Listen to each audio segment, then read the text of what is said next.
আসসালামু আলাইকুম। আকবর সাহেব, আপনি তো প্রায় মাসখানেক আগে পেটে প্রচন্ড ব্যথা নিয়ে আমাদের হসপিটালে ভর্তি হয়েছিলেন, তাই তো? জি। আপনার এখানকার ভর্তি পরে আপনার যে চিকিৎসা পেয়েছে সবকিছু নিয়ে আপনার ওপিনিয়নটা কি বলেন তো? না, প্রথম যেদিনকে আমাকে এখানে ভর্তি করলো সেদিন থেকে আমার সম্পূর্ণ ব্যথা মুক্ত হয়ে গেলাম একদিনেই। তারপরে আমাদের যে জায়গায় যে ডিসিপ্লিনটা আমাকে মুগ্ধ করে দিছে, যে এত সুন্দর ব্যবহার আর নার্সের, মানে আমার যদি একটু ব্যথা হইতো কতক্ষণ পরে আইসা পড়তো, জি স্যার, লগে লগে আমার ব্যথা ট্রিটমেন্ট দিত।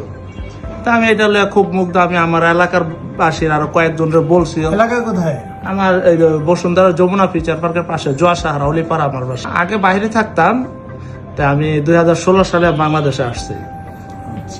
যাই হোক, মানে আপনাদের এই এলাকায় এত সুন্দর একটা হসপিটাল, না, আমি- সার্ভিস পেয়ে আপনারা কি না, খুশি তো নাকি? আমরা খুবই খুবই হ্যাপি। আপনারা যারা একটু জ্ঞানী মানুষ আছেন, হ্যাঁ, সচেতন আছেন, তারা Yes. সবাইকে বলবেন বিষয়টা, তাহলে কি হবে?